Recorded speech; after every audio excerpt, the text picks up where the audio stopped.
আল্লাহ রাব্বুল আলামিন সূরা ফুরকানে বলেছেন, ওয়া ইবাদুর রহমানিল্লাযীনা ইয়ামশুনা আলাল আরদি হাওনা।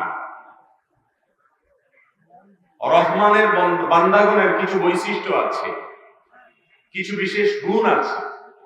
এই গুণ এবং বৈশিষ্ট্যগুলো যদি কোনো মানুষের মধ্যে থাকে, তাহলে সেই ব্যক্তি রহমানের বান্দা, আল্লাহর বান্দা হিসেবে বিবেচিত হবে। আর এই গুণগুলো যদি কারোর মধ্যে না থাকে, এর বিপরীত গুণ থাকে, তাহলে সে শয়তানের বান্দা হিসেবে আল্লাহর কাছে বিবেচিত হবে। আমরা কি আল্লাহর বান্দা হতে চাই না শয়তানের বান্দা? আল্লাহর বান্দা হতে চাই। আল্লাহর বান্দা হওয়ার জন্য যা যা করা দরকার, সেই কাজগুলো করলেই যে আমরা স্বয়ংক্রিয়ভাবে আল্লাহর বান্দা হয়ে যাব, এমনটিও মনে করার কোনো কারণ নাই। আল্লাহর বান্দা হওয়ার জন্য যা যা করা দরকার, সেই কাজগুলো করার পরেও আল্লাহ যদি আমার সে বন্দিগি, আমার সে দাসত্ব, আমার সে গোলামি যদি গ্রহণ না করেন, তাহলে সেক্ষেত্রে আমি আল্লাহর বান্দা হতে পারব না।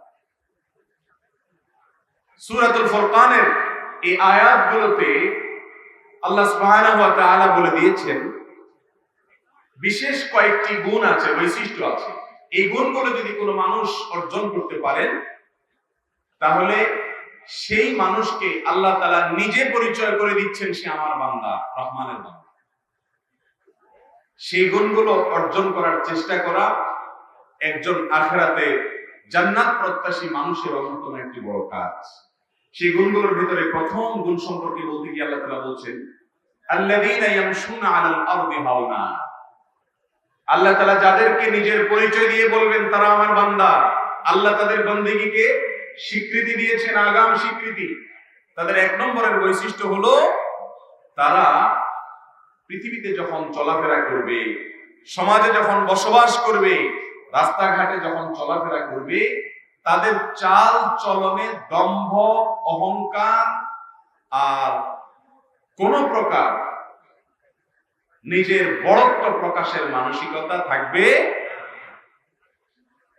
তারা পৃথিবীতে যখন চলাফেরা করবে, সমতল জায়গা দিয়ে যখন চলাফেরা করবে, অবনত মস্তকে বিনয়ী মানুষের মতো চলাফেরা করবে।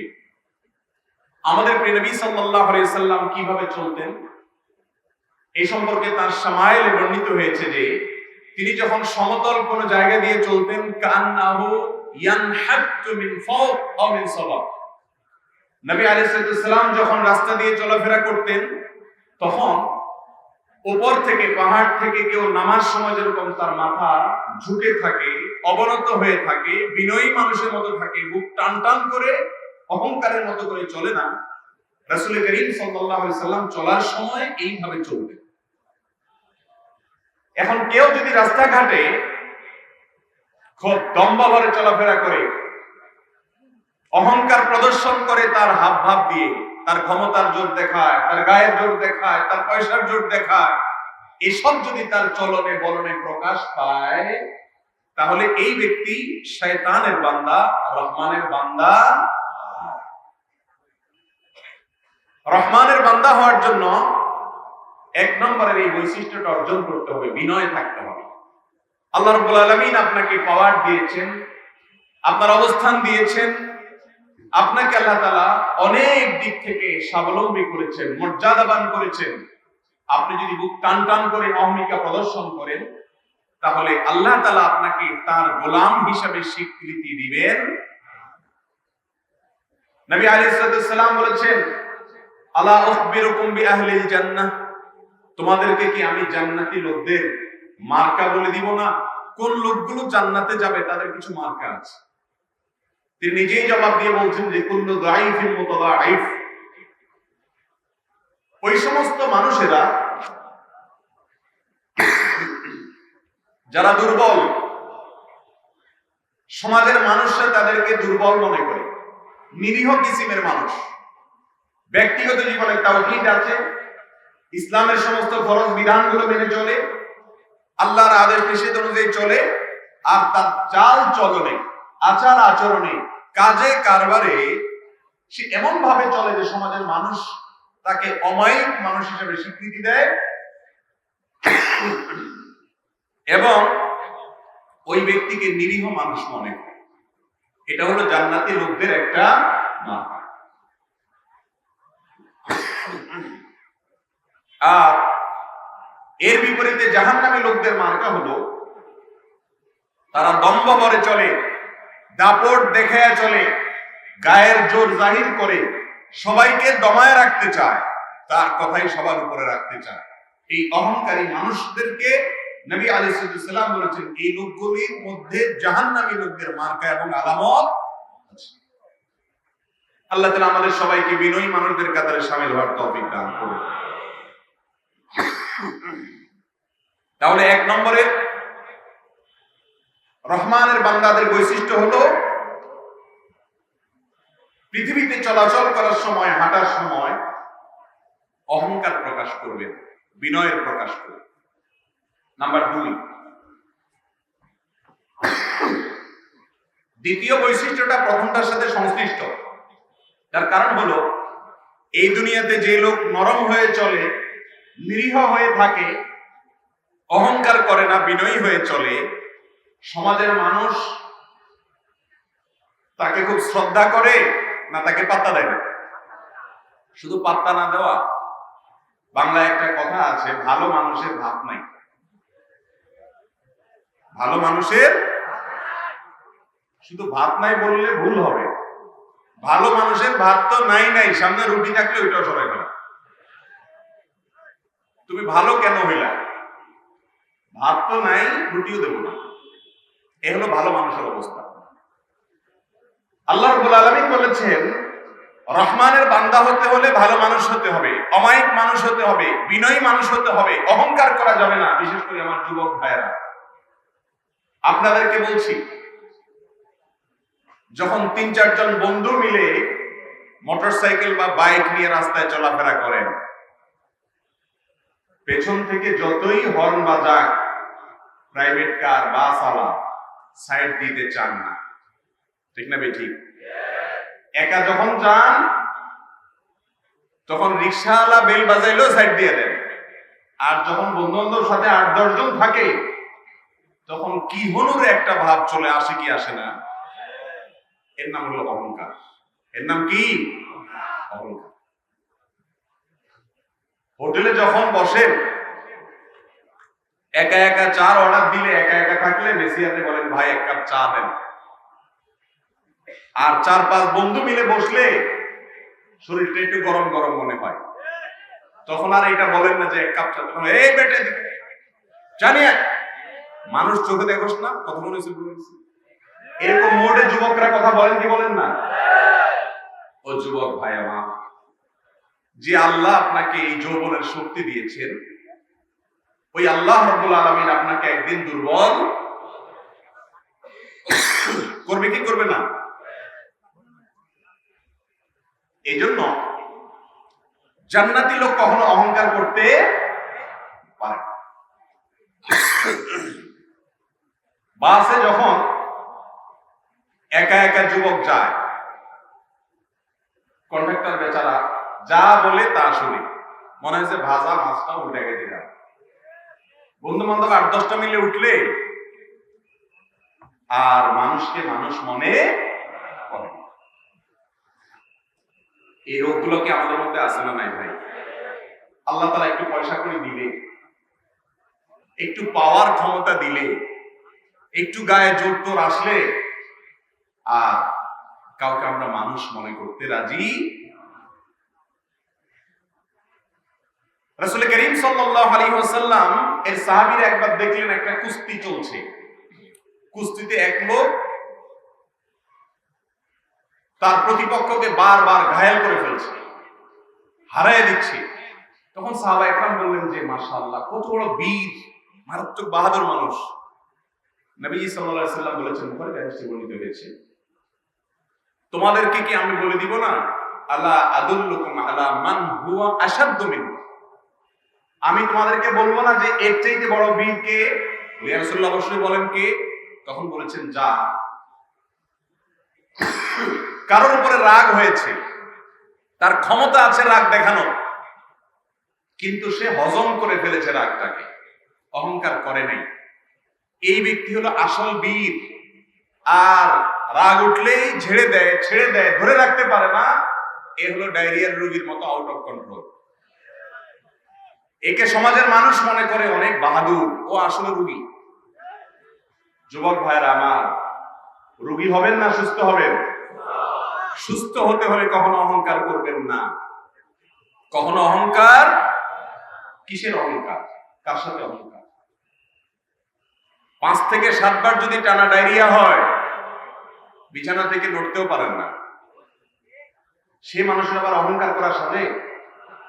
আল্লাহ তাআলা আমাদেরকে বিনয়ী হওয়ার তৌফিক দান করুন। এটা এখন সোনার হরিণ হয়ে গেছে ভাই। ওয়াজ করা অনেক সহজ, ভেতর থেকে নিজেকে ছোট মনে করা, বিনয়ী হওয়া, বিনম্র হওয়া, ভালো মানুষ হয়ে চলা, এটা বড় কঠিন একটি বিষয়। আল্লাহ তাআলা আমাদের সবাইকে গুণ অর্জন করার তৌফিক দান করুন। তো যে কথাটি বলছিলাম, আপনি রহমানের বান্দা হতে গিয়া, আল্লাহর খাঁটি বান্দা হতে গিয়া যখন বিনয়ী হবেন, নরম হবেন, ভালো মানুষ হবেন, তখন আপনার ভাত তো থাকবে না, রুটিও থাকবে না, আপনার ঘাড়ের উপরে এসে সবাই বসবে। ঠিক না বেঠি? তখন আপনার জন্য দ্বিতীয় প্রশ্ন, দ্বিতীয় অ্যাসিড টেস্ট, সেটা কি? আপনি এবার কি করেন? আল্লাহ রাব্বুল আলামিন সেজন্য দ্বিতীয় বৈশিষ্ট্য বলেছেন, ওয়াইদা খাতাবাহুমুল জাহিলুনা ক্বালু সালামা।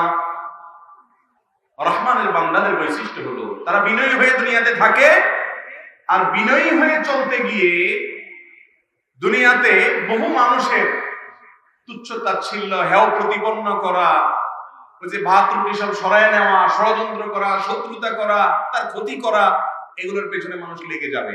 যখন সেই কাজগুলো মানুষ করবে, তখন সে তাদের সাথে পাল্টা জবাব দিবে না, বরং মূর্খ, ঝগড়াটে, ফিতনাবাজ এবং দুষ্ট লোকদের দুষ্টামির বিপরীতে সে বলবে সালামা, অর্থাৎ এড়িয়ে যাবে, সেগুলোকে অ্যাভয়েড করে চলবে, এবং খারাপ মানুষদেরকে কখনো প্রশ্রয় দিবে না এবং তাদের কথার জবাব দিতে যাবে। এটা হলো রহমানের বান্দাদের দ্বিতীয় বৈশিষ্ট্য। আজকাল তো আমাদের অবস্থা এমন, কেউ আমাদেরকে একটা কথা বলবে আর পার পেয়ে যাবে, এটা কোনোদিনই সম্ভব। সামনে বলতে না পারলে পেছনে গিয়ে অন্তত একটা মনে মনে হলেও গালি দিয়ে দেয়। ঠিক না বেঠিক? যে তোর সামনে বলতে পারলাম না, তো পিছনে এসে একা একা একটা গালি দিয়ে মনের ঝাল মিঠা না। রহমানের বান্দার বৈশিষ্ট্য এটা না। ওয়াইদা খাতাবাহুমুল জাহিলুন ক্বালু সালামা। মূর্খ লোকেরা, ঝগড়াটে লোকেরা যখন ঝগড়া করতে আসবে, দেখবেন এই লোক ব্যাককল মানুষ, এর সাথে ঝগড়া করে কোনো লাভ হবে না, সে বুঝবে না, তার সে বুদ্ধি নাই, বা সে অহংকারী, বেয়াদব, তাহলে সেক্ষেত্রে তাকে এড়িয়ে যেতে হবে, তার সাথে ঝগড়া করা যাবে। কেউ ঝগড়া করছে, আপনি ঝগড়া করবেন না, এটা আরেক কঠিন পরীক্ষা নাকি সহজ কাজ? আপনি কেউ ঝগড়া করলে যদি ঝগড়া না করেন, সবাই বলবে ব্যাপার কি, এই শরীরে মনে হয় রক্ত মাংস কিছু নাই, শয়তান ফুসলাবে। কিন্তু মাথা ঠান্ডা রেখে আল্লাহকে খুশি করার জন্য মূর্খ মানুষদের জবাবে কোনো কথা না বলে বিনয়ের সাথে এড়িয়ে যেতে হবে। এটা হলো রহমানের বান্দাদের দ্বিতীয় বৈশিষ্ট্য। নাম্বার 3, রহমানের বান্দাদের 3 নম্বর বৈশিষ্ট্য হলো ওয়াল্লাযীনা ইয়াবিতুনা লিরাব্বিহিম সুজদান ওয়া কিয়ামা। যারা রাতের বেলায় ভোর রাতে উঠে তাহাজ্জুদের নামাজ পড়ে, দাঁড়িয়ে যায় আল্লাহর প্রশংসা করার জন্য, সিজদায় লুটিয়ে যায় আল্লাহর নৈকট্য অর্জন করবার জন্য। এটা হলো আল্লাহর প্রিয় বান্দা, রহমানের বান্দাদের 3 নম্বর বৈশিষ্ট্য। কোন এক সালাফ বলেছেন, যে লোক ভোর রাতে উঠে বা তাহাজ্জুদের নামাজ আদায় করে না, এই লোক মুত্তাকি হতেই পারে না। মুত্তাকির জন্য তাহাজ্জুদের নামাজটা অবশ্যম্ভাবী বিষয়। আল্লাহর প্রিয় বান্দা হতে হলে, নেককার হতে হলে, আল্লাহর ওলি হতে হলে, ভালো মানুষ হতে হলে তাহাজ্জুদের কোনো বিকল্প নাই। আজকাল আমাদের তাহাজ্জুদ তো দূরের কথা, অনেক ভালো ভালো প্র্যাকটিসিং মুসলিম ভাইয়েরা আমরা ফজরের নামাজও পড়তে, ঠিক না বেঠিক? এর কারণ হলো রাতে এশার পরে আমাদের 12টা-1টা পর্যন্ত মোবাইলে আমরা ব্যস্ত থাকি, মোবাইলের মোনাজাতে থাকি, মোবাইলের মোনাজাত দেখতে দেখতে দেখতে মোবাইল ঘুমের চোটে যদি মুখের উপরে ভেঙে পড়ে, তারপরে যে মোবাইলটা রাখি। শহর কি গ্রাম সর্বত্র রাত 12টা-1টা যদি শুন আপনি, তাহাজ্জুদ তো দূরের কথা, ফজরের নামাজের সময় আপনার ঘুম ভাঙার কথা। এই যে ওয়াজ করছি আমরা রাত জেগে, এটাও তো সুন্নাহ বিরোধী কাজ। রাসূল করিম সাল্লাল্লাহু আলাইহি ওয়াসাল্লাম এশার পরে কথা বলা পছন্দ করতেন না। দ্বীনের কথা, ইসলামের কথাও আগে আগে বলে শেষ করতে হবে। এশার নামাজের পর শুয়ে যেতে হবে। স্বামী স্ত্রীর কথোপকথন ছাড়া এশার পরে আর কোনো কথা প্রশংসনীয়। কিন্তু আমাদের দেশে ওয়াজ মাহফিল জমেই এশার পরে, শুধু ওয়াজ মাহফিল। টেলিভিশন প্রোগ্রাম বলেন, বাসা বাড়িতে যে সমস্ত টকশো গুলো হয় আমাদের ড্রয়িং রুমে, টেলিভিশনের রুমে, এই সব জমে কখন? এশার পরে। ভাইরা আমার, আল্লাহ তাআলার প্রিয় বান্দা হওয়ার জন্য তাহাজ্জুদের নামাজের কোনো বিকল্প নেই। যে ব্যক্তি তাহাজ্জুদের নামাজ পড়ে, আল্লাহ রাব্বুল আলামিনের সাথে তার একটা নিবিড় এবং গভীরতম সম্পর্ক তৈরি হয়। একটা দিন তাহাজ্জুদ পড়ে দেখেন, সন্ধ্যা রাত্রে তাড়াতাড়ি শুয়ে পড়েন এশা পড়ে, এরপরে তাহাজ্জুদের সময় উঠে যান, 2-4 রাকাত নামাজ পড়ে আল্লাহর সাথে একটু কথা বলেন, দোয়া করেন। আল্লাহ তাআলা বান্দার সবচেয়ে নিকটবর্তী হয়ে যান ভোর রাতের সময়টাতে। দুনিয়ার আসমানে এসে আল্লাহ তাআলা ডেকে ডেকে বলেন, বান্দা আছো কি কেউ ক্ষমা প্রার্থনা করে, আমি ক্ষমা করব? আছো কি কেউ আমার কাছে কিছু চাইবে, আমি দেব? আল্লাহ ডেকে ডেকে আগাম আমাদেরকে ক্ষমার কথা বলেন। ভাইরা আমার, তাহাজ্জুদের নামাজ যদি কোনোদিন পড়তে পারেন, দেখবেন সারা দিন আপনার আনন্দভাবে কাটবে। একটা পবিত্রতম অনুভূতি আপনার মধ্যে জাগ্রত হবে, যেটা অন্য কোনো ইবাদতের মাধ্যমে হবে। তাহাজ্জুদ পড়ার পরে আপনি দিনে বের হয়েছে, কোনো বিপদ হয়েছে, সুবিধা অসুবিধা হয়েছে, সঙ্গে সঙ্গে আপনার মনে হবে, আমি তো ভোর রাত্রে মালিকের সাথে কথা বলেছিলাম। মালিকের সাথে আমার একটা একান্ত সম্পর্ক আছে, যেটা সবাই নেই। সবাই যখন ঘুমিয়েছিল তখন আমি মালিকের সাথে একটা বিশেষ আলাপ করেছিলাম। তার সাথে আমার একটা স্পেশাল সম্পর্ক আছে, একটা স্পেশাল রিলেশন আছে। আমি তার খাস বান্দা, ইবাদুর রহমান, রহমানের বান্দা, কারণ আমি তাহাজ্জুদ করেছি। আল্লাহ তাআলা আমাদেরকে তাহাজ্জুদের নামাজ পড়ার অভ্যাস গড়ে তোলার তৌফিক দান করুন। এই আয়াত থেকে বোঝা গেল, আল্লাহর প্রিয় বান্দা হতে হলে, রহমানের বান্দা হতে হলে তাহাজ্জুদ করতে হবে। তাহলে তো 5 ওয়াক্তের ব্যাপারে খুব বেশি গুরুত্ব না দিলেও চলবে, তাই না? তাহাজ্জুদ পড়াটা যদি আল্লাহর প্রিয় বান্দা হওয়ার জন্য পূর্ব শর্ত হয়, তাহলে 5 ওয়াক্ত নামাজ তো অবশ্যই পড়তে হবে, সেটা তো বলাই বাহুল্য, ঠিক না বেঠিক? আল্লাহ তাআলা আমাদেরকে এই গুণটি অর্জন করার তৌফিক দান করুন। এখন অনেক ভালো ভালো মানুষদের কাছ থেকে তাহাজ্জুদ হারিয়ে গেছে। ফেসবুক আসার পর থেকে আর তাহাজ্জুদের নামাজ, ভালো ভালো মানুষ যে তাহাজ্জুদ পড়তো তার তাহাজ্জুদের নামাজও নিয়ে গেছে ফেসবুকে, ইউটিউবে, ঘন্টাকে ঘন্টা সেখানে ডুবে থাকে, কোনো কাজ নাই, তারপরেও হাতাইতে থাকে। আর এমন এক রোগ, ফেসবুক স্ক্রলিং এর কোনো এন্ডিং আছে? মোবাইলটা হাতে নিয়ে যে এভাবে টানতে থাকেন আঙ্গুল দিয়ে, এই টানার কোনো শেষ আছে? নেট দুর্বল হয়ে গোল হয়ে ঘুরতে থাকে। তার মানে তুমি অপেক্ষা করো, তোমার জন্য আরো আইটেম আছে, কোথাও যাও না, ঠিক না ঠিক? ইউটিউব বলেন আর ফেসবুক বলেন, কাহিনী যুব সমাজ সহ সকল স্তরের মানুষের ধ্বংসের এক বড় কারণ হয়ে দাঁড়িয়েছে আর সোশ্যাল মিডিয়া এডিকশন। এটা নেশা। আল্লাহ তাআলা আমাদেরকে নেশা থেকে হেফাজতে থাকার তৌফিক দান করুন।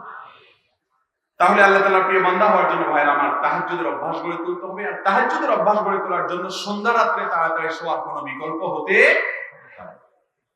নাম্বার 4, والذين يقولون ربنا اصرف عنا عذاب جهنم إن عذابها كان غراما إنها ساءت مستقرا ومقاما। রহমানের বান্দাদের 4 নম্বরের বৈশিষ্ট্য হলো, তারা আল্লাহর কাছে জাহান্নাম থেকে পানাহ চায়। কোথা থেকে পানাহ চায়? জাহান্নাম থেকে পানাহ চায়। এটাও হারিয়ে গেছে। কিভাবে হারিয়ে গেছে আমি বলি। আমাদের আল্লাহর কাছে দোয়া, দুরূদ, এগুলো বেশিরভাগ হয় দুনিয়াবী বিষয়কে কেন্দ্র করে। নিজে দোয়া করলেও দুনিয়া, হুজুরের কাছে দোয়া চাইলেও দুনিয়া। আপনারা আজ পর্যন্ত জীবনে শুনছেন যে কোন লোক একটা দোয়ার অনুষ্ঠান করছে? কেন? একজন হুজুরকে আনছে, দোয়া চাইছে বা দোয়ার অনুষ্ঠান করছে এই উদ্দেশ্যে যে হুজুর দোয়ার অনুষ্ঠান করছি এই জন্য যে আল্লাহ যেন আমাকে জাহান্নাম থেকে মুক্তি দেয়। শুনছেন এরকম দোয়ার অনুষ্ঠান? দোয়ার অনুষ্ঠান তো পরের কথা, নিজেও আল্লাহর কাছে দোয়া চাইলে দুনিয়ার রুটি রুজি চায়। আল্লাহ ঘর বাড়ি দেন, ছেলে সন্তান দেন, বউটাকে মানুষ করে দেন, ছেলে মেয়েগুলোকে মানুষ বানায় দেন, বউরা বলে জামাইটাকে মানুষ করে দেন, বাস এই বউ। ঠিক না বেঠিক? আহকামুল হাকিমিন রব্বুল আলামিনের কাছে শুধু দুনিয়া চাচ্ছেন। আল্লাহই শিখিয়ে দিয়েছেন রব্বানা আতিনা ফিদ দুনিয়া হাসানা ওয়া ফিল আখিরাতে, শুধু দুনিয়া চাইও না, আল্লাহর কাছে মূল চাওয়া তো হবে আখিরাত, সাথে দুনিয়াটাও চাইবেন। এখন আমাদের আখিরাত আসলে তেমন কোনো দরকার, কারণ আমাদের আখিরাতটা হলো টুকটাক আর দুনিয়াটা হলো ঠিকঠাক। ঠিক না বেঠিক? এই জন্য দুনিয়া চাই আমরা আল্লাহর কাছে, দিন চাই না। অনেক মাজারে মানুষ যায়, মাজারে যায় যদি কিছু চায় সেটা শিরক, সেটা আল্লাহর সঙ্গে কি করা হয় তাতে। এই শিরকের ক্ষেত্রে এসে আরেকটা গলত করে, শিরক তো করে মাজারে কেউ আজ পর্যন্ত আপনারা শুনছেন যে পৃথিবীর কোন মাজারে কেউ এই উদ্দেশ্যে গেছে যে সেখানে গেলে আল্লাহ একটু আমাকে জাহান্নাম থেকে মুক্তি দিবে? শুনছেন আপনারা আজ পর্যন্ত? জান্নাতুল ফেরদাউস পাওয়ার আশায় মাজারে গেছে, শুনছেন আজ পর্যন্ত আপনারা? জীবনে কখনো শুনছেন? মসজিদে জিলাপি মিষ্টি নিয়ে আসছে, বেদাতি পদ্ধতিতে মিলাদের মাধ্যমে দোয়া করাবে। এনে বলছে হুজুর মিলাদের জন্য মিষ্টি আনলাম, মিলাদের অ্যারেঞ্জ করছি, আপনার হাদিয়াও দিলাম, সবই ঠিক আছে, দোয়া করেন। হুজুর বলে কি জন্য মিলাদ পড়াবেন, উদ্দেশ্য কি? বলে হুজুর আল্লাহ যেন আমাকে জাহান্নাম থেকে মুক্তি দেয়। শুনছেন আজ পর্যন্ত এরকম ঘটনা? তার মানে কি আপনাদের জান্নাতে, আমাদের জান্নাতে যাওয়াটা নিশ্চিত হয়ে গেছে, জাহান্নাম থেকে বাঁচা নিশ্চিত হয়ে গেছে। তাহলে আল্লাহর কাছে সব কিছু চান সঠিক বেঠিক বিভিন্ন পদ্ধতিতে, শিরকি পদ্ধতিতে বা সঠিক পদ্ধতিতে, কিন্তু জাহান্নাম থেকে পানা চাওয়া হয় ভাইরা আমার। যে জাহান্নামের ভয়ে আল্লাহর প্রিয় বান্দারা, আল্লাহর নৈকট্য প্রাপ্ত বান্দারা চোখের পানি ফেলে ভয়ে থরথর করে কাঁপতে থাকে, সেই জাহান্নাম থেকে যদি পানাহ না চান, চাওয়ার পরেও অনেকে পানাহ পাবে না। সেখানে আপনার জীবনে 30, 40, 50 বছর চলে গেছে, 1 মিনিট জীবনে চোখের পানি ফেলে একাকী মালিকের কাছে হাত তুলে দোয়া করেছেন কিনা কখনো? আল্লাহ এত খারাপ আমি, এত ভুল কাজ করি, আল্লাহ আপনি ক্ষমা করে একটু জান্নাতটা দিয়েন, আল্লাহ জাহান্নামে দিয়েন না। এটা আমাদের জীবনে খুব বেশি হয়। কিন্তু আল্লাহর প্রিয় বান্দা হতে হলে জাহান্নাম থেকে আল্লাহর কাছে পানাহ চাওয়ার অভ্যাস থাকতে হবে। করবেন তো ইনশাআল্লাহ? একাকী যখন রাস্তায় চলবেন, আল্লাহর সাথে কথা বলবেন, আল্লাহর সাথে কথা বলার যে ইন্টারেস্ট ভাইরা আমার, যে স্বাদ আল্লাহর সাথে কথা বলার, নিজের স্ত্রীর সাথে অনলাইনে চ্যাট করে কথা বলে, প্রিয়জনের সাথে কথা বলে, ছেলে মেয়ের সাথে কথা বলে, আপন জনের সাথে কথা বলে সেই স্বাদ নাই মালিকের সাথে কথা বললে যে স্বাদ পাওয়া যায়। একা একা যখন রাস্তা দিয়ে যাবেন, একটু আল্লাহর সাথে মনে মনে কথা বলবেন, আল্লাহ মনের ভাষাও বুঝেন। মালিক মাফ করে দিয়ে, জাহান্নামের আযাব অনেক ভয়াবহ, ইন্নাহা সাআত মুস্তাকাররাও ওয়া মুকামা, অনেক খারাপ জায়গা। আল্লাহ আমি আপনার কাছে পানাহ চাই। করবেন তো ইনশাআল্লাহ? রহমানের বান্দা হতে হলে, আল্লাহর প্রিয় বান্দা হতে হলে তাদের এই কাজটা করতে হবে, জাহান্নাম থেকে পানাহ চাইতে হবে। 4 নম্বর কাজ। নাম্বার 5, والذين إذا أنفقوا لم يسرفوا ولم يقتروا وكان بين ذلك قواما। জান্নাতি লোকদের আরেকটা বৈশিষ্ট্য, ইবাদুর রহমান, রহমানের বান্দাদের, যাদেরকে আল্লাহ নিজের বান্দা বলে নিজে পরিচয় দিয়েছেন, সেই গর্বিত মানুষদের আরেকটা বৈশিষ্ট্য হলো তারা যখন খরচা করে, টাকা পয়সা খরচ করে, অপব্যয় করে না, আবার কৃপণতাও।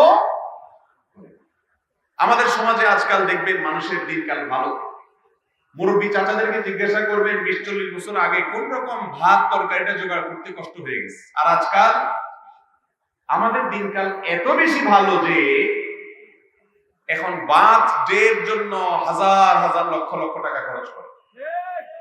ঠিক না বেঠিক?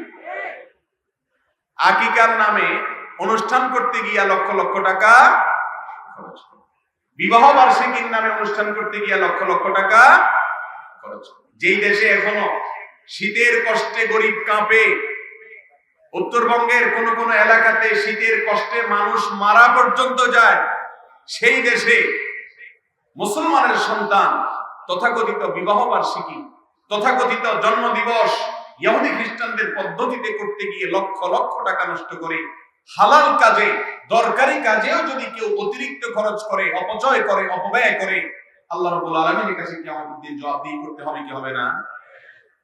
অতএব ভাইরা আমার, এই অপচয়কারী কখনো আল্লাহর প্রিয় মানুষ হতে, আবার কৃপণতা যে করে সেও আল্লাহর প্রিয় বান্দা হতে পারে না। আল্লাহর প্রিয় মানুষ হতে হলে, রহমানের বান্দা হতে হলে অপচয়, অপব্যয় এবং কৃপণতা দুইটাকে বাদ দিয়ে ব্যয়ের ক্ষেত্রে সব সময় একজন মুসলমানকে মিতব্যয়ী হতে হবে।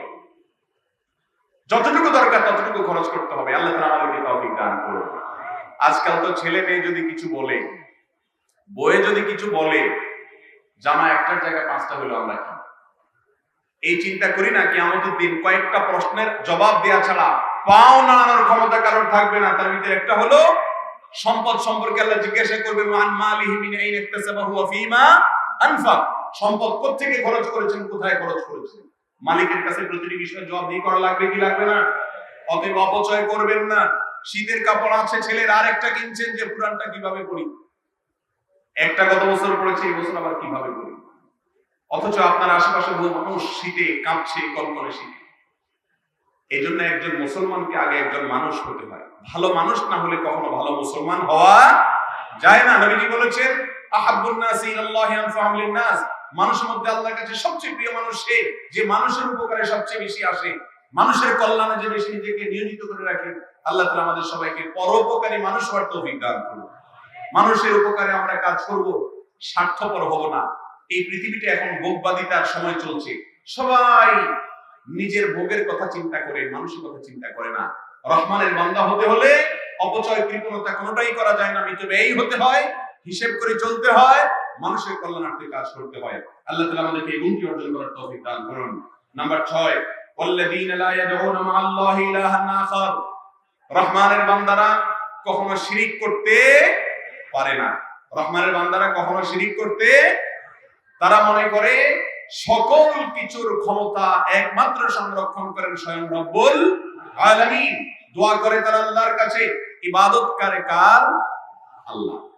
আজকাল অনেক হুজুরদেরকেও দেখা যায়, গতকালকে একটা ভিডিও ক্লিপে শুনছিলাম, এক হুজুর ওয়াজ করতেছে যে কোন জায়গা থেকে বরযাত্রী আসছে জাহাজে করে, জাহাজে করে বলে বরযাত্রী যায়। যাই হোক, সে বরযাত্রী নিয়ে জাহাজ ডুবে গেছে। 12 বছর পানির নিচে ডুবে শেষ। 12 বছর পরে কোন ওলি আল্লাহকে বলছে যে এগুলো উঠাই দাও। আল্লাহ বলে, কেমনে উঠাবো, 12 বছর হয়ে গেছে। তো আল্লাহর ওলি বলে, আল্লাহকে আল্লাহর ওলি নাকি বলতেছে যে আল্লাহ আমার কথা যদি শুনো ভালো কথা, না শুনো তোমার 3টা গোমর ফাঁস করে দেব। সুবহানাল্লাহ বলবেন না নাউজুবিল্লাহ বলবেন? সুর দিয়ে বললে অবশ্য সুবহানাল্লাহ বলে ফেলতে পারতেন। ভাইরা আমার, এই সমস্ত আলোচনা এদেশের মুসলমানরা গোগ্রাসে গিলছে। জাহাজ 12 বছর পানির নিচে ডুবে গেছে, আল্লাহর ওলি সেটা উঠানোর জন্য আল্লাহকে আলটিমেটাম দেয়। চিন্তা করেন, যেখানে আল্লাহর নবী মুসা আলাইহিস সালাম কিয়ামতের দিন ইয়া নফসি ইয়া নফসি করবে, সে আল্লাহকে বলে, বাংলার পীর বলে যে আল্লাহকে আলটিমেটাম দেয়, তোমার গোমর ফাঁস করে দেব। ভাইরা আমার, এ জাতীয় শিরকি কথাবার্তা অহরহ এদেশে ছড়াছড়ি হচ্ছে। আমরা শিরকের মধ্যে নিমজ্জিত। রহমানের বান্দা তার তাওহীদটাকে মজবুত করবে। তাওহীদের ক্ষেত্রে কোনো ছাড় হবে, তাওহীদের ক্ষেত্রে কোনো কম্প্রোমাইজ চলবে না। শিরকের ধারে কাছে যাওয়া যাবে না। তাহলে সে কখনো মুসলমানই হতে পারবে না। রহমানের বান্দা হতে অনেক পরের কথা, আল্লাহর প্রিয় মানুষ হতে অনেক পরের কথা। আরেকজনে শুনছিলাম অনেক গাঁজাখড়ি গল্প, আষাঢ়ে গল্প বলতেছে যে কোন লোক জাহাজ ডুবে যাচ্ছে, নাকি জানি একই ঘটনা। তো যার জাহাজ ডুবে যাচ্ছে সে বলতেছে আল্লাহর কোনো ওলি টলি আছে যে আমার কথা শুনবে, আমাকে একটু বাঁচাবে। তো আল্লাহর ওলি দূর থেকে চট্টগ্রামের কোন জায়গা থেকে শুনছে, শোনার পরে বলছে রশি নিয়ে আয় খাদেমকে। রশি আনছে, আনার পরে বলছে ছোট্ট একটা ফুল গাছের গোড়ায় বাঁধছে, বলে এবার টান। এবার টানতেছে, রশি টানে, আর এদিক দিয়ে জাহাজ কাছে আসে। সুবহানাল্লাহ বলবেন না? এখন রশি বলে কাছে আসতে আসতে জাহাজ একেবারে কাছে চলে আসছে, তারা উদ্ধার হয়ে গেছে। বিপদে পড়লে কি আল্লাহর ওলিরে ডাকার কথা না আল্লাহকে ডাকার কথা? নামাজের প্রত্যেক রাকাতে বলতেছেন ইয়াকা না'বুদু ওয়া ইয়াকা, আল্লাহ তোমারই ইবাদত করি, তোমার কাছেই শুধু সাহায্য চাই। যেখানে প্রত্যেক রাকাতে আপনি নিজে স্বীকৃতি দিচ্ছেন, আল্লাহ শিখিয়ে দিয়েছেন আল্লাহ আপনার কাছেই শুধু সাহায্য চাই। ইয়াকা নাস্তাঈন আরবি গ্রামার অনুযায়ী এটা হাসর বা সীমাবদ্ধতার কথা বলে, অর্থাৎ সাহায্য শুধুমাত্র আল্লাহর কাছে চাইবো, অন্য কোন অদৃশ্য শক্তির কাছে চাইবো। কোন অদৃশ্য শক্তির কাছে সাহায্য চাওয়া শিরক। সাহায্য চাওয়া হবে কার কাছে? আল্লাহর কাছে। এখন ওলিরা এত পাওয়ারফুল, বাংলাদেশের ওলিদের যে ওই জাহাজ গভীর থেকে 1200 ফল উঠে ফেলে হাতের ইশারা চলে আসে। ভাইরা আমার, কারামাতুল আউলিয়া হাক্কুন। আহলে সুন্নাত জামাতের আকীদা, বিশ্বাস হলো আল্লাহর নেককার বান্দাদের মাধ্যমে অলৌকিক কোনো কিছু ঘটতে পারে, এটা অস্বাভাবিক না। কিন্তু অলৌকিক কিছু ঘটানো, এটা কোনো পীর, কোনো বুজুর্গ নিজের হাতে সংরক্ষণ করেন। আল্লাহ তাআলা কাকে দিয়ে কারামত জাহির করবেন না করবেন, এটা সম্পূর্ণ কার ব্যাপার? নিজের হাতে কোনো পাওয়ার সংরক্ষণ তো স্বয়ং রাসূল করিম সাল্লাল্লাহু আলাইহি সাল্লামেরও ছিল। যদি থাকতো তাহলে ক্ষুধার তাড়নায় পেটে পাথর বাঁধা লাগতো। উহুদের ময়দানে কাফেরদের আঘাতে রাসূলের দাঁত ভাঙতে হতো। শরীরে আবু জাহালের আঘাতে শরীর থেকে রক্ত ঝরাতে হতো। তায়েফের ময়দানে কাফেরদের আঘাতে জর্জরিত হতে হতো। বোঝা গেল রাহমাতুল লিল আলামিন আল্লাহর হাবিব স্বয়ং নিজে পর্যন্ত কোনো পাওয়ার সংরক্ষণ করেন না। সকল পাওয়ারের একমাত্র মালিক স্বয়ং আল্লাহ রাব্বুল আলামিন। অতএব মুসলমান যদি মনে করে কোনো পীরের পাওয়ার আছে, জাহাজের ডাক দিয়ে সে বাঁচাইতে পারে, তার হাতে সংরক্ষণ আছে, ক্ষমতা, এটা কখনো ঈমানের সাথে সংগতিপূর্ণ কথা হতে। একটা ফার্সি কবিতা আছে খুব জনপ্রিয়, আমরা অনেকে পড়ি, অনেক আলেম ওলামা বলেন, আউলিয়ারা হাসতে কুদরত আজেলা তীরে জুস্তা বাজ গর্দানাত জাদা। অর্থাৎ ওলিদের আল্লাহর পক্ষ থেকে দেওয়া সংরক্ষিত পাওয়ার আছে, তীর আসলে ওটাকে তারা ফিরাই দিতে পারে, যে কোনো তীর আসে। মুহাম্মদ রাসূলুল্লাহ সাল্লাল্লাহু আলাইহি সাল্লামকে উহুদের ময়দানে যখন কাফেররা আঘাত করেছে, সেটাকে তিনি ফিরিয়ে দিতে পেরেছেন। অলৌকিকতা সমস্ত নবীদের ছিল, এটাকে মুআজিজা বলা হয়। আর আল্লাহর নেককার বান্দাদের মাধ্যমে অলৌকিকতা হয়, সেটাকে অস্বীকার করার সুযোগ নাই। কিন্তু অলৌকিকতা কার মাধ্যমে কি হবে না হবে, এটা একমাত্র আল্লাহর ইখতিয়ারে, কোনো ওলির, কোনো বুজুর্গের ইখতিয়ারে থাকতে পারে না যে আপনি তার কাছে চাইবেন। এই সমস্ত কথা বলে আমাদের অনেক ভাই বোনরা শিরকে লিপ্ত হচ্ছেন কি হচ্ছেন না। আল্লাহ তাআলা আমাদের ঈমানগুলোকে হেফাজত করার তৌফিক দান করুন। এই যে রহমানের বান্দাদের বৈশিষ্ট্য হলো ওয়াল্লাযীনা লা ইয়াদউনা মা'আল্লাহি ইলাহান আখার, আল্লাহর কাছে চাইবো, সাথে অন্য কাউকে চাইবো না। আল্লাহ লাগে, ইল্লাহ লাগে। এটা কি শিরকি কথা না তাওহীদি কথা? বলে উপরে আল্লাহ, নিচে আপনি, বলে না? চেয়ারম্যান সাহেবকে, মেম্বার সাহেবকে পাম করতে দেওয়ার জন্য বলে চেয়ারম্যান সাহেব উপরে, আল্লাহ নিচে। তার মানে আল্লাহ আর আপনি দুজন মিলে আমার কাজটা করবেন। নাউজুবিল্লাহ। এটা কি ইমানদারের কথা?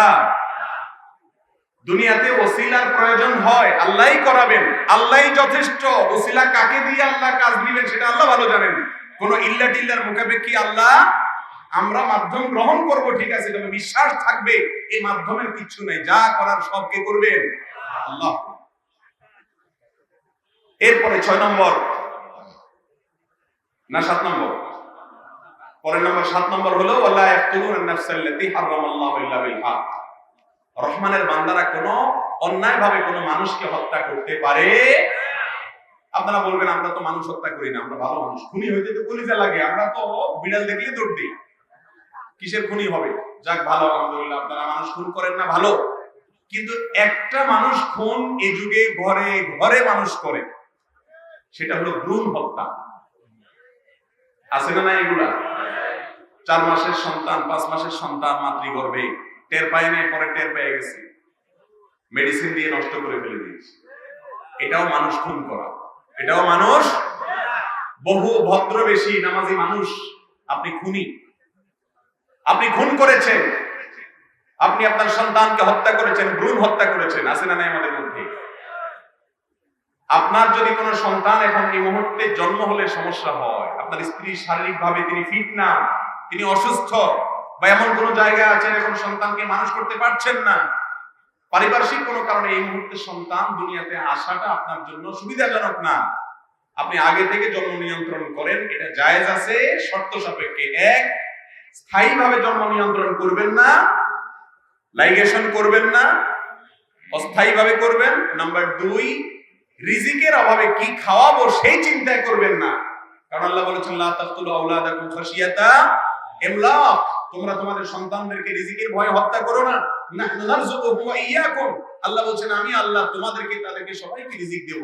রিজিকের ভয়ে জন্ম নিয়ন্ত্রণ নয়। জন্ম নিয়ন্ত্রণ হবে অন্য কোনো কারণে, যৌক্তিক কারণে, স্বাস্থ্যগত কারণে, পরিবেশগত কারণে। এখন এই মুহূর্তে সন্তান আমার দুনিয়াতে আসলে আমাদের জন্য অসুবিধাজনক হচ্ছে পরিস্থিতি, তাহলে আমি 2 বছর, 1 বছর, 4 বছর বা যে কোনো সময়ের পরে সন্তান আসুক সেই জন্য চেষ্টা করব। এভাবে জন্ম নিয়ন্ত্রণ করা অবশ্যই কি আছে, জায়েজ আছে। কিন্তু যারা ভ্রূণ হত্যা করেন, ভ্রূণ হত্যা তো দূরের কথা, আজকাল জীবিত সন্তানকে পর্যন্ত ফেলে চলে যাচ্ছে, আছে না নেই? অবৈধ সম্পর্কের প্রশিক্ষণ যারা দিয়ে থাকে নাটক সিনেমার মাধ্যমে, নোবেলের মাধ্যমে, উপন্যাসের মাধ্যমে, তাদের এই সমস্ত কুশিক্ষায় শিক্ষিত অশিক্ষিত হয়ে অবৈধ সম্পর্ক করে বাচ্চা হয়ে গেলে ড্রেনে ফেলে যায়, আছে না নেই? এই সব খুনির কাতারে চলে যাবে। রহমানের বান্দারা কখনো মানুষ হত্যা করতে, অতএব ভ্রূণ হত্যা করা এটাও কি এক প্রকারের হত্যা। ভাইরা আমার, 7 নম্বর বৈশিষ্ট্য হলো রহমান বান্দাদের তারা মানুষ হত্যা করে অন্যায় ভাবে। 8 নম্বর হলো ওয়ালা ইয়াজনু, জিনা করে না। এমন একটা অপরাধ জিনা, এটা থেকে পবিত্র, এটা থেকে পরিচ্ছন্ন মানুষ এই যুগে খুঁজে পাওয়া বড় কঠিন। আপনারা বলবেন কই, আমরা তো জিনা টেনা করি না, আপনি মানুষ খুঁজে পাচ্ছেন না, আমরা এতগুলো মানুষ আপনার পছন্দ হয় না? ভাইরা আমার, জিনার বিভিন্ন ধরন আছে। আজকাল প্রতিটা মোবাইলে, বিশেষ করে স্মার্টফোন যদি থাকে, তাহলে প্রতিটা মোবাইলের মধ্যেই জিনার আইটেম বেশিরভাগ মোবাইলে আছে না নাই? ফেসবুকে, ইউটিউবে ওয়াজও শুনে, সাথে হারাম জিনিসও দেখে। এরকমটা আমাদের মধ্যে আছে না নাই? রহমানের বান্দা হতে হলে, জান্নাতে যেতে হলে, আল্লাহ প্রিয় বান্দা হতে হলে, মানুষ হতে হলে নিজের বিরুদ্ধে সংগ্রাম করতে হবে। হারাম জিনিস দেখা যাবে। জিনাল আইনি আন নাজার, নবীজি বলেছেন চোখের জিনা হলো দেখা। আগে তো সিনেমা হলে গিয়ে দেখতে হতো, এইজন্য হুজুররা বা টুপি মাথায় দিয়া মনে চাইলেও যাইতে পারতো না, ঠিক না ঠিক? শয়তান বলে আমার দলে লোক কম হয়ে যাচ্ছে, সবাইকে নেওয়া যায় না, মুরব্বীরা যাইতে চায় না, যে সে যায় না সিনেমাতে, মুসিবত। এই জন্য শয়তান সিনেমা বলে দিছে মোবাইলের মধ্যে, যে কষ্ট করে আর টিকিট খরচ করে সিনেমা দেখার দরকার নাই, তোমার পকেটে সিনেমা দিয়ে দিছি, সারাদিন দেখো আর জাহান্নামে যাও, দেখো আর জাহান্নাম নিশ্চিত করো, টিকিট বুকিং দাও, ঠিক না ঠিক? আল্লাহ তাআলা আমাদেরকে এই অপরাধ থেকে বেঁচে থাকার তৌফিক দান করুন। এটা অনেক কঠিন কাজ, এই সংগ্রাম অনেক কঠিন। নিজের মোবাইলকে হারাম থেকে পরিচ্ছন্ন রাখা, হারাম কোনো কিছু না দেখা অনলাইনে অফলাইনে, এটা ঈমানের পরিচয় দিতে হয়। এরকম ঈমানদার মানুষ বড় কঠিন। নামাজি রোজাদার পাবেন, কিন্তু লুকিয়ে লুকিয়ে একাকিও হারাম জিনিস দেখে না এমন মানুষ পাওয়া আজ বড় কঠিন। এটা মহামারী হয়ে গেছে, এটা থেকে চাইলেও বাঁচতে পারবে। একা একা কেউ দেখে না, শয়তান ফুসলা একটু দেখে নেয়, এরকমটা আমাদের মধ্যে আছে না নাই? আল্লাহ তাআলা আমাদের সবাইকে হেফাজত করুন। রহমানের বান্দাদের 8 নম্বরের বৈশিষ্ট্য হলো তারা জিনা করে না। 9 নম্বরের বৈশিষ্ট্য হলো তারা তওবা করে। যদি কখনো অপরাধ হয়ে যায় সঙ্গে সঙ্গে অস্থির হয়ে যায়। অনেক মানুষ আছে যারা অপরাধ করার পর গুনাহ করে ফেলেছেন, কিন্তু গুনাহ করে শেষ করার পর যখন সম্বিত ফিরে আসে, চৈতন্য ফিরে আসে, তখন তিনি আফসোস করেন এবং মনে মনে আল্লাহর কাছে লজ্জিত হন, ক্ষমা চাইতে থাকেন, নিজেকে ভৎসনা করেন। এই ব্যক্তিদের নফসকে বলা হয় নফসে লাওয়ামা, যার প্রবৃত্তি তাকে ভৎসনা করেন, কেন তুমি এই ছোট কাজটা করলে, কেন হারাম কাজটা করলে, আল্লাহকে নাকশ করলাম। এরকম নিজের ভেতরে যদি অপরাধের অদৃশ্য দাহন নিজেকে জ্বালাতে থাকে এবং ভয়ে আল্লাহর কাছে তওবা করেন, এই তওবার গুণটা যাদের মধ্যে থাকবে, অন্যায় হলে সাথে সাথে মাপ চেয়ে আল্লাহর কাছে ক্ষমা চেয়ে আল্লাহর কাছে ফিরে যাওয়া, এই গুণটা হলো রহমানের বান্দাদের 9 নম্বরের গুণ। আর 10 নম্বর হলো ওয়াল্লাযীনা লা ইয়াশহাদুনা যুর, যারা মিথ্যা সাক্ষ্য দেয় না। রহমানের বান্দারা মিথ্যা সাক্ষ্য আপনারা বলবেন ভাই কি বলেন না বলেন, মিথ্যা সাক্ষ্য আমরা কোত্থেকে দেবো? আদালতে জীবনেই যাইনি, মিথ্যা সাক্ষ্য দেবে কেমন? আমরা তো রহমানের মধ্যে এমনি হয়ে গেছে। আমি দেখাই কিভাবে মিথ্যা সাক্ষ্য দেন বা আমরা দেই। একজন দোকানদার তার একজন কাস্টমার এসে জিজ্ঞেস করছে, ভাই এই মালটা ভালো হবে? আপনি বললেন ভালো হবে মানে ভাই, আমার বাসায় নিয়ে গেছি আমি একটা, খুব ভালো ভাই, আমি নিজে ব্যবহার করি। ডাহা মিথ্যা। এরকম রোগ আছে না নাই আমাদের মধ্যে? আপনি জানেন জিনিসটা 2 নম্বর বলছেন না ভাই 1 নম্বর। এটাকে বলে মিথ্যা সাক্ষ্য দেওয়া। আপনার এই কথা বলাটা এটা সার্টিফিকেট, ভালো বললেন আপনি, এটা একটা সাক্ষ্য। এই মিথ্যা সাক্ষ্যটা আমরা অহরহ দিচ্ছি কি দিচ্ছি না? বিয়ের জন্য আসছে আপনার ভাতিজি আপনার ভাগ্নির সাথে, দোষ ত্রুটি যা আছে সব লুকাই দিয়ে বলতেছে ওর মতো মানুষ হয় না, একদম রাবে অবস্থা, ফেরেশতার মতো। আপনি জানেন বহুত আকাম কুকাম করে ধরা পড়ছে, কিন্তু আপনি লুকায়া সত্য কথাটাকে গোপন করে মিথ্যা তথ্য দিলেন, এটা মিথ্যা সাক্ষ্য দেওয়া। আছে না আমাদের মধ্যে? আর একটা মিথ্যা সাক্ষ্য তো, এটা থেকে বাঁচার লোক তো পাওয়া কঠিন, বিশেষ করে যুবকরা। পরীক্ষার হলে নকল করে পাস করছেন, চুরি করে দেখে পাস করছেন, মাদ্রাসা পড়ছেন আর স্কুলে পড়ছেন, যাই করছেন, সার্টিফিকেট নিয়ে নিছেন, আমি এ গ্রেড পাইছি, এ প্লাস পাইছি, অমুক পাইছি, তমুক পাইছি। আসলে আপনি এটা পান নাই, আপনি চুরি করে পাস করছেন। এই সার্টিফিকেট, এটা আপনার জন্য সাক্ষ্য, এটা আপনার জন্য একটা কি, এই সার্টিফিকেটটা আপনার জন্য সাক্ষী। আপনি যে সার্টিফিকেট নিয়ে গেলেন এটা মিথ্যা, আপনি আসলে এটার উপযুক্ত না। এই রূপটা আমাদের মধ্যে আছে না নাই? আল্লাহর প্রিয় বান্দারা, রহমানের প্রিয় বান্দারা কখনো মিথ্যা সাক্ষ্য দিতে পারে। আমরা যখন হাতিয়াতে মাদ্রাসায় পড়ি, আমার মনে আছে নীতি নৈতিকতায় এই পরিমাণ বলিয়ান ছিলেন, তখন দেখেছি মাদ্রাসার ছাত্র ভাইদেরকে, আমি ছোট ছিলাম, বড় ভাইদেরকে এবং সবাইকে দেখেছি, ওস্তাদ ডেকে এনে বললেন, বাবা প্রশ্ন লিখে নাও খাতায়। তো ছাত্ররা লিখে নিয়েছে, সব ছাত্রদের ক্ষেত্রে একই কথা বলতো, 400-500 ছাত্র ছিল মাদ্রাসা। প্রত্যেক ক্লাসের ছাত্রদেরকে ডেকে এনে ওস্তাদ বলতেন, প্রশ্ন লেখো, 1 2 3 প্রশ্ন লিখে দিয়েছেন। এবার বলেন যাও রুমে যে 3 ঘন্টা সময়, 4 ঘন্টা সময় আছে, এর মধ্যে উত্তর লিখে নিয়ে আসো। ছাত্ররা গিয়ে রুম থেকে উত্তর লিখে নিয়ে আসছে, কেউ কিতাব খুলে, বই খুলে কেউ দেখে নাই। এগুলো তো এখন রূপকথার গল্পের মতো মনে হবে, তাই না? এত মনিটরিং এর পরেও নকল তো নকল, চুরির উপরে সিনা চুরি থাকলে সেটাও হয়, ঠিক না বেঠিক? নীতি নৈতিকতা হারিয়ে গেছে। রহমানের বান্দা হতে হলে মিথ্যা সাক্ষ্য দেওয়া যাবে। আল্লাহ তাআলা আমাদেরকে মিথ্যা থেকে বেঁচে থাকার তৌফিক দান করুন।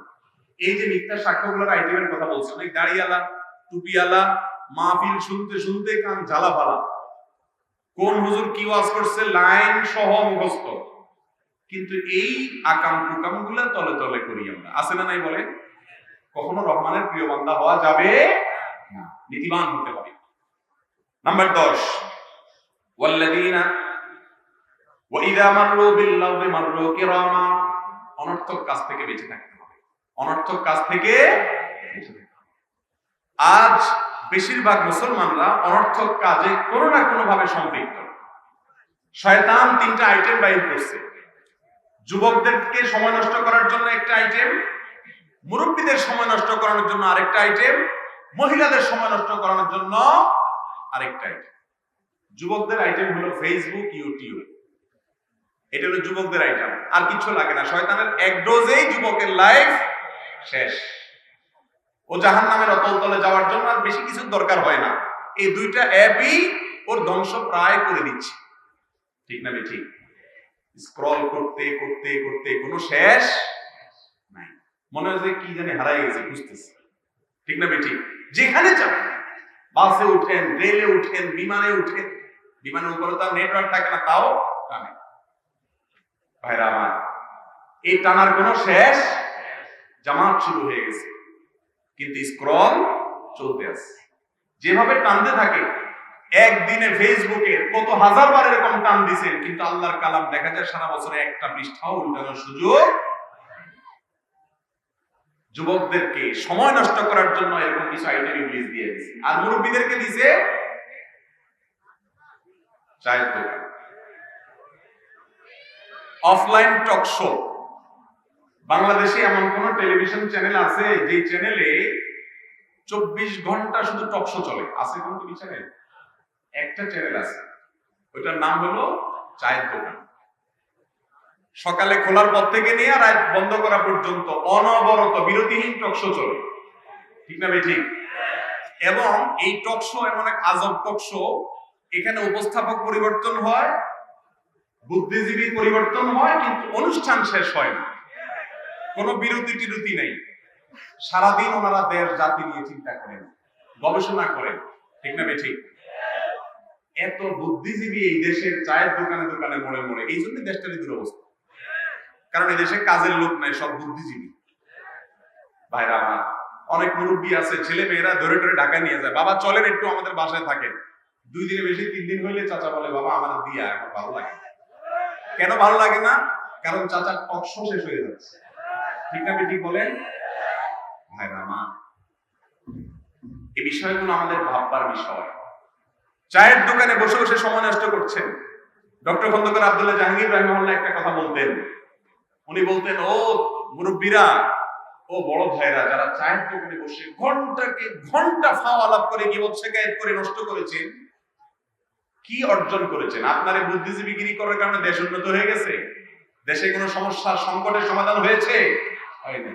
কিন্তু আপনার আমলনামা নষ্ট করেছেন, সময় নষ্ট করেছেন, অনর্থক কাজ করেছেন। আপনার আখিরাতে ধ্বংস হচ্ছে, দুনিয়াও ধ্বংস হচ্ছে। স্যার রাহিমাহুল্লাহ বলতেন, চায়ের দোকানে বসে ঘন্টাকে ঘন্টা গপসপ মারার চাইতে বাসায় চলে যান, চাচির সাথে বসে বসে মহব্বতের কথা বলেন, সওয়াব হবে ইনশাআল্লাহ। কথা বুঝেন নাই? চাচির সাথে কথা বলার সময় নেই, বাসায় এসে লাইট টাইট ফেলায় ধুয়ে, মোবাইল টোবাইল ফেলায় ধুয়ে, চাচা ওই যে এতক্ষণ টকশো করে আসছে চান্দি গরম। এই যে একটা রোগ আমাদের মধ্যে, মুরব্বীদের সময় নষ্ট করার জন্য এই অফলাইন টকশো, চায়ের দোকান। যুবকদের সময় নষ্ট করার জন্য শয়তান কোন আইটেম দিয়েছে? ফেসবুক আর ইউটিউব।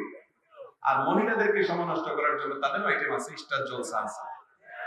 স্টার জলসা আছে না নাই? আর স্টার জলসা লাগবে কেন?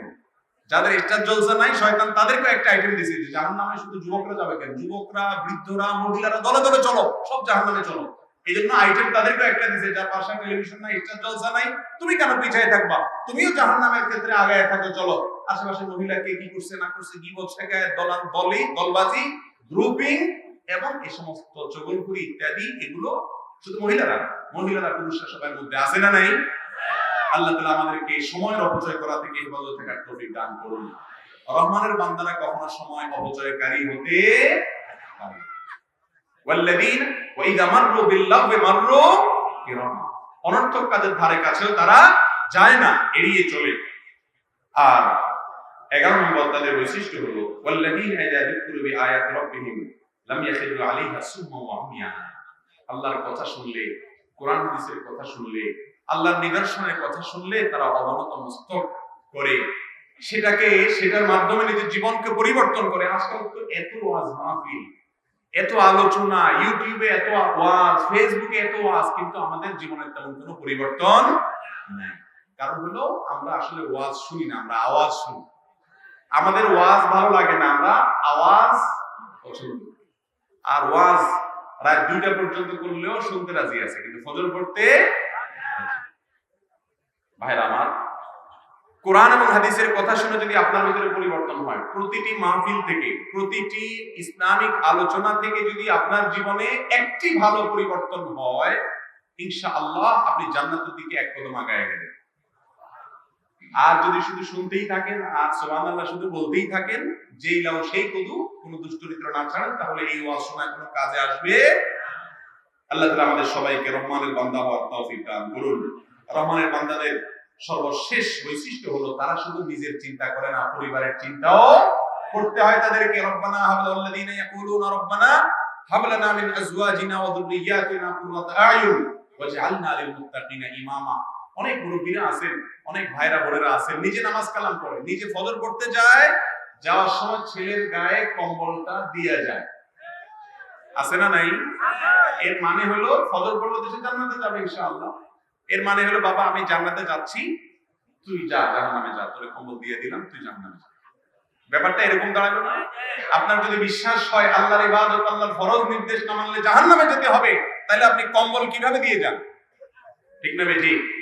মা নিজে উঠে ফজর নামাজ পড়তেছে, নিজে বোরকা পড়তেছে, আর নিজের যুবতী মেয়েটা বেপরদায় চলছে, অন্য ছেলেদের সাথে হারাম সম্পর্কে লিপ্ত আছে, আর মা বাবা উল্টা বলে, নিজেরা নামাজ কালাম পড়ে আর বলে যে ওরা এই বয়সে একটু এই রোগটা আমাদের মধ্যে আছে না নাই?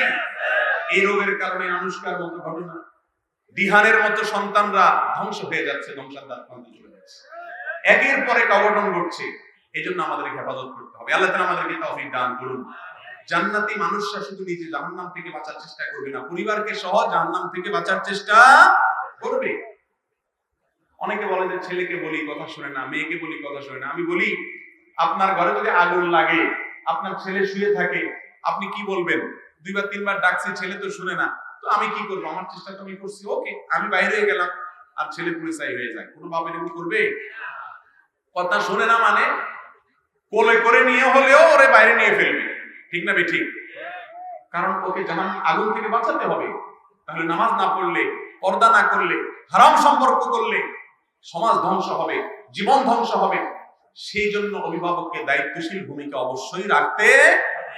আজ আমাদের দেশে যে কিশোর গ্যাং দেখতে পাচ্ছি, অপরাধের প্রবণতা দেখতে পাচ্ছি বাচ্চাদের মধ্যে পর্যন্ত, এখান থেকে উত্তরণের সবচেয়ে বড় এবং সহজ পথ হলো পরিবার থেকে ধর্মীয় শিক্ষা, ইসলামী শিক্ষা দেওয়া। আজকাল বাপ মা ছেলে মেয়েরা ইংরেজি বললে অনেক খুশি, মাশাআল্লাহ, ভালো কথা, ইংরেজি জানা দরকার আছে, মুসলমান সব জ্ঞান বিজ্ঞানে আগাইতে হবে, দোষের কিছু নেই। কিন্তু সন্তানকে আল্লাহর সঙ্গে পরিচিত করাচ্ছে।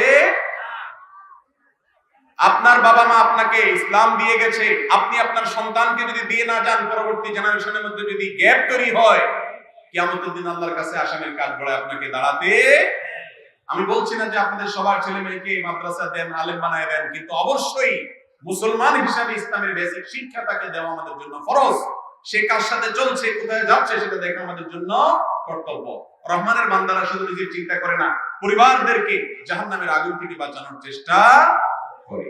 আল্লাহ তাআলা রহমানের বান্দাদের এই সব গুণগুলো আমাদের সবাইকে অর্জন করার তৌফিক দান করুন। এই গুণগুলো যদি কেউ অর্জন করে, আল্লাহ তাআলা তাদের সম্পর্কে বলেছেন, উলাইকা ইউজাউনাল গুরফাতা বিমা সাবারু। এই গুণগুলো অর্জন করতে হলে অনেক কষ্ট হয়, সবর করতে হয়, নিজের বিরুদ্ধে সংগ্রাম করতে হয়, আত্মশাসন করতে হয়, প্রবৃত্তির বিরুদ্ধে চলা শিখতে হয়, নফসের বিরুদ্ধে জিহাদ করা শিখতে হয়। এগুলো যদি করা যায়, আল্লাহ বলেছেন তাদেরকে আল্লাহ তাআলা জান্নাত দিবেন, ওয়া ইউলাকাউনা ফিহা তাহিয়াতাও ওয়া সালামা, এবং জান্নাতে আল্লাহ তাআলা গার্ড অফ অনার দিবেন। আল্লাহ তাআলা আমাদের সবাইকে এখানে যেরকম সমবেত হয়েছি, জান্নাতে প্রিয় নবী সাল্লাল্লাহু আলাইহি সাল্লামের সান্নিধ্যে আমাদের সবাইকে একত্রিত হওয়ার তৌফিক দান করুন। জাযাকুমুল্লাহু খাইরা ওয়া আখিরু দাওয়ানা আলহামদুলিল্লাহ।